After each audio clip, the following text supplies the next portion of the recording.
नमस्कार दोस्तों, astro Ajay channel पे आप सभी श्रोताओं दर्शकों का हार्दिक स्वागत, वंदन एवं अभिनंदन करता हूं। आज का जो टॉपिक है बहुत ही ज़्यादा इम्पोर्टेंट है। हमारे जीवन में माता का सुख, भावना और मन का जो भी क्रम है, जो भी संयोग है, वो ज्योतिष में चंद्रमा से निर्धारित होता है। आज हम बात करेंगे इस टॉपिक के अंतर्गत कि एक माह में अंग्रेजी कैलेंडर के हिसाब से एक माह में 30 दिवस होते हैं और 30 दिन में 15 दिन ज्योतिष के हिसाब से चंद्रमा की गतिविधियों के अनुरूप 15 दिवस अंधेरी रात का पक्ष होता है, उसे कृष्ण पक्ष कहते हैं, और 15 दिवस उजाली रात का समय होता है, उसे शुक्ल पक्ष कहते हैं। तो रात का जो समय है उसके जो स्वामी हैं कि रात अंधेरी होगी कि रात उजाले वाली होगी, पूरा का पूरा उसके स्वामी चंद्रमा हैं, चंद्रदेव हैं।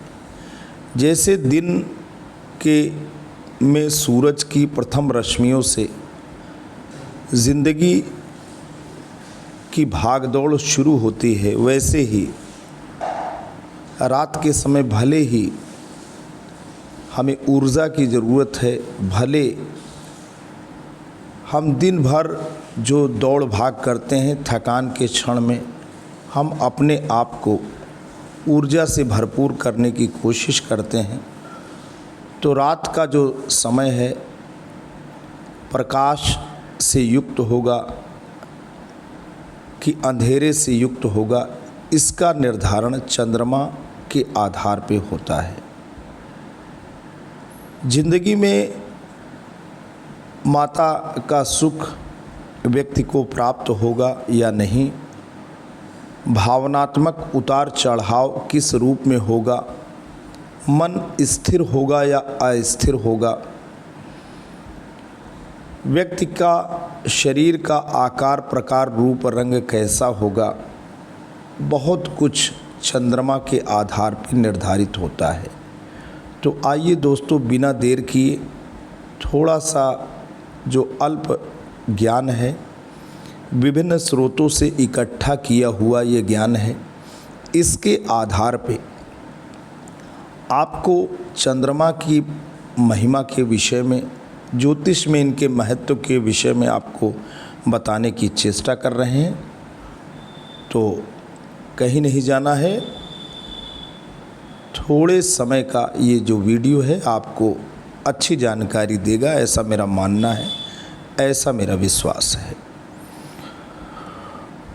तो चंद्रमा को आप देख पा रहे हैं कि कैसे जो चंद्रमा है पूर्ण आभा और प्रकाश से युक्त है बीच में, और कैसे कैसे चंद्रमा छोटा होता जाता है, उसका आकार कैसे कैसे बढ़ता जाता है, कैसे कैसे छोटा होता जाता है, इसका अपना ज्योतिषीय पहलू है, उसको हम स्पष्ट करते हैं। चंद्रमा कृष्ण पक्ष में रोज घटता है। जब अंधेरी रात होती है तो उसे हम कृष्ण पक्ष कहते हैं। 15 दिवस का कृष्ण पक्ष होता है और चंद्रमा पूर्ण रूप से जब गायब हो जाता है तो पूरी की पूरी रात कालिमा लिए होती है, और ऐसी रात जब चंद्रमा बिल्कुल दिख नहीं पड़ता है तो उसको हम अमावस्या की रात बोलते हैं। और ऐसे समय जब चंद्रमा पूरा खिला हुआ होता है, चारों ओर प्रकाश को बिखेर रहा होता है, ऐसी रात को हम पूर्णिमा की रात कहते हैं। तो दोस्तों, चंद्रमा कृष्ण पक्ष में रोज घटता है और शुक्ल पक्ष में बढ़ता है। पूर्णिमा को पूर्ण बलि होता है, कहते हैं यह शुक्राचार्य की श्राप के कारण है। वैसे चंद्रमा की 16 कलाएँ मानी गई हैं, पर 9 कला शिवजी ने विषपान करते वक्त सिर पर धारण कर लिया था। यह विष को भी अमृत बनाता है। अतः 15 दिन घटता है। अमावस्या को शून्य कला होती है। चंद्रमा प्रतिपदा को कभी कभी उदय होता है या फिर द्वितीया को अवश्य दिखाई देता है। अतः प्रतिपदा को अध्ययन काल निषेध है। चंद्रमा शांत व शीतल प्रकृति का है। आंखें सुंदर, मोहक, गौरव वर्ण, कद ऊंचा, केश घुंघराले। शुक्ल पक्ष की प्रतिपदा से 10वीं तक मध्यम बली, इसके बाद 10 दिन अति बली, फिर क्षीण हो जाता है, अतः निर्बल बनता है। बलहीन चंद्र भी शुभ ग्रह गुरु शुक्र से देखा जाए तो शुभ फल ही देता है। दक्षिणायन में और संधिकाल छोड़कर अन्यत्र बलवान होता है। अब हम बताएंगे शुभ चंद्रमा क्या है, अशुभ चंद्रमा क्या है। पंचमी से अमावस्या तक चंद्रमा निर्बल, पंचमी से अमावस्या तक चंद्रमा निर्बल और अशुभ होता है और अशुभ फल देता है। अगर हम बात करें क्लियर कट हिसाब से कि शुक्ल पक्ष की अष्टमी, आपको ध्यान देना है कि शुक्ल पक्ष जो कि उजाले की रात होती है, तो शुक्ल पक्ष की अष्टमी से कृष्ण पक्ष की सप्तमी तक चंद्रमा पूर्ण रूप से बली होता है। अब आपको ज्योतिष में यही ध्यान देना है कि शुक्ल पक्ष की अगर अष्टमी को बच्चे का जन्म होता है और कृष्ण पक्ष की सप्तमी तक चंद्रमा क्या होता है, बली होता है। और कृष्ण पक्ष की अष्टमी से शुक्ल पक्ष की सप्तमी तक चंद्रमा क्षीण होता है। यह मेरा नहीं, यह महर्षि वशिष्ठ जी का दोस्तों मत है।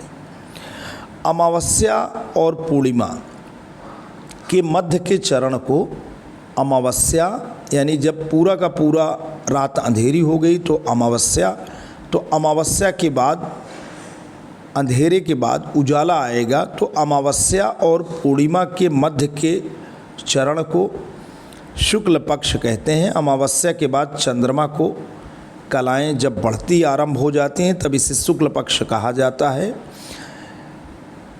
इस समय जो रातें होती हैं वो चांदनी रातें होती हैं। किसी भी कार्य के लिए शुक्ल पक्ष को शुभ मानते हैं। शुक्ल पक्ष को सुदी भी कहा जाता है। नए कार्य की शुरुआत तथा व्यवसाय के विस्तार के लिए शुक्ल पक्ष को हम उपयुक्त मानते हैं। अमावस्या के अगले दिन से ही चंद्रमा का आकार बढ़ना शुरू हो जाता है, या ऐसा कहा जाए कि चंद्रमा की कलाएं बढ़ती हैं जिससे चंद्रमा बड़ा होता जाता है। इस दौरान चंद्र बल मजबूत होता है और यही कारण है कोई भी शुभ कार्य करने के लिए इस पक्ष को उपयुक्त और सर्वश्रेष्ठ माना जाता है। वहीं पूर्णिमा यानी चंद्रमा जब पूरी तरीके से अपना उजाला, अपना प्रकाश फैला चुका होता है और फिर अंधेरे पाक का समय आता है, अंधेरा पक्ष बलवती होता है, तो पूर्णिमा और अमावस्या के मध्य के चरण को हम कृष्ण पक्ष कहते हैं। कृष्ण पक्ष का आरंभ पूर्णिमा के अगले दिन से ही माना जाता है।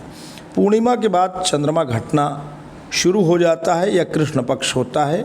इन रातों को अंधेरी रातें भी कहा जाता है। कृष्ण पक्ष को वदी भी कहा जाता है। मान्यता है कि कृष्ण पक्ष के दौरान कोई भी कार्य करना उचित नहीं होता है। इसके पीछे ज्योतिष में चंद्रमा की घटती हुई कलाएं होती हैं।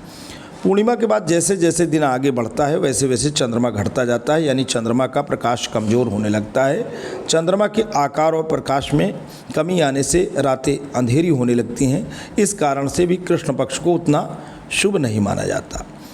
शुक्ल पक्ष में कोई भी गतिविधि जो विकास और विस्तार की मांग करती है शुक्ल पक्ष के दौरान शुरू की जानी चाहिए, जैसे बुआई और रोपण, यात्रा, किसी भी नए कार्य की शुरुआत, पशु गर्भाधान, निवेश और व्यक्तिगत संबंधों का उद्घाटन। वहीं नकारात्मक प्रकार की गतिविधियां जैसे फसल का काटना, कीटों का विनाश, शारीरिक गांठों को सर्जरी के द्वारा निकलवाना इत्यादि कृष्ण पक्ष के दौरान किया जाना चाहिए। जन्म कुंडली में शुभ चंद्रमा की पहचान कई लक्षणों और स्थितियों से होती है। ज्योतिष में चंद्रमा को मन, माता, सुख, शांति, धन और कल्पना शक्ति का कारक माना जाता है। शुभ चंद्रमा के सामान्य लक्षण और प्रभाव। मानसिक शांति और आत्मविश्वास। व्यक्ति मानसिक रूप से सुखी, शांत और स्थिर रहता है। उसका मन विचलित नहीं होता और उसमें आत्मविश्वास होता है। सौम्य और आकर्षक व्यक्तित्व। जातक का चेहरा सौम्य, आकर्षक और गोल हो सकता है। वह लोगों के बीच लोकप्रिय होता है। भावुकता और संवेदनशीलता। व्यक्ति संवेदनशील और भावुक होता है, लेकिन उसकी भावनाएं संतुलित होती हैं। माता से मधुर संबंध। जातक का अपनी माता के प्रति गहरा लगाव होता है और उनके संबंध मधुर व सहयोगपूर्ण होते हैं। माता का स्वास्थ्य भी अच्छा रहता है। सुख और समृद्धि। जीवन में सुख, समृद्धि और धन की कमी नहीं होती। कल्पना शक्ति। जातक की कल्पना शक्ति मजबूत होती है और वह रचनात्मक हो सकता है। अच्छा स्वास्थ्य। व्यक्ति का स्वास्थ्य आमतौर पर अच्छा रहता है। विशेष रूप से जल तत्व से जुड़े रोगों की समस्या कम होती है, जैसे सर्दी, जुकाम और टीबी की जो समस्या है, जो जल तत्व जनित बीमारियां हैं, अगर चंद्रमा अच्छा है तो बीमारियां दोस्तों नहीं होती हैं। खुश मिजाज और मिलनसार। ऐसा व्यक्ति खुश मिजाज होता है और आसानी से दोस्त बना लेता है। कुंडली में चंद्रमा की शुभ स्थिति कैसे जानेंगे आप? बलवान स्थिति। चंद्रमा अपनी उच्च राशि। चंद्रमा की दोस्तों उच्च राशि वृषभ है और नीच राशि वृश्चिक है। तो चंद्रमा अगर वृषभ राशि यानी 2 नंबर की राशि में हो, स्वराशि यानी 4 नंबर की राशि में हो, कर्क में, या मित्र राशि में हो, मित्र राशि का मतलब गुरु की राशि में हो, तो इसे शुभ राशि में माना जाता है। तो शुभ राशियाँ केवल गुरु नहीं है, मंगल ग्रह भी हैं, तो शुभ राशि इसे माना जाएगा। शुभ भाव में स्थिति। चंद्रमा का पहले यानी लगन में, चौथे यानी सुख भाव में, 5वें यानी बुद्धि या संतान में, 9वें यानी भाग्य भाव में, 10वें यानी कर्म भाव में होना शुभ फलदायक माना जाता है। लग्न में अगर चंद्रमा हो या चौथे में हो या 5वें में हो, आप ध्यान देंगे लग्न में चंद्रमा और उसके बाद सुख भाव में चंद्रमा, शिक्षा भाव यानी 5वें भाव में चंद्रमा, 9वां भाव भाग्य भाव है, 9वें भाव में चंद्रमा और 10वें भाव में होना शुभ फलदायक माना जाता है। शुक्ल पक्ष में जन्म। ज्योतिष के अनुसार अगर जन्म शुक्ल पक्ष की पंचमी तिथि से कृष्ण पक्ष की चतुर्थी के बीच हो तो चंद्रमा को बलवान, शुभ फलदायक माना जाता है। शुभ ग्रहों से युति या दृष्टि। यदि चंद्रमा शुभ ग्रहों जैसे बृहस्पति के साथ हो या उनकी शुभ दृष्टि में हो तो यह अत्यंत ही शुभ माना जाता है। अगर गुरु की दृष्टि चंद्रमा पे पड़ रही है, शुभ दृष्टि, या चंद्रमा गुरु के साथ है तो इसे अत्यंत शुभ माना जाता है। और अगर चंद्रमा कुंडली के 6वें, 8वें और 12वें भाव में हो तो इसे आमतौर पर प्रतिकूल माना जाता है जब तक कि उस पर कोई विशेष शुभ प्रभाव ना हो। बलवान चंद्रमा की स्थिति। चंद्रमा शुक्ल पक्ष वृद्धिमान में हो अर्थात पूर्णिमा के समीप हो तो इसे बलवान चंद्रमा कहा जाता है। शुक्ल पक्षे चाया पूर्णो बलवान सा शुभा स्मृता, फल दीपिका में ये कहा गया है। केंद्र या त्रिकोण भाव में स्थित चंद्रमा। यदि चंद्रमा 1, 4, 7, 10 या त्रिकोण यानी 1, 5, 9 भाव में हो और शुभ ग्रहों से युति या दृष्ट हो तो यह अत्यंत शुभ फलदायक होता है। उदाहरण लग्न पंचम, नवम या दशम में शुभ चंद्रमा बुद्धिमान, प्रसिद्ध और सुखी जीवन देता है।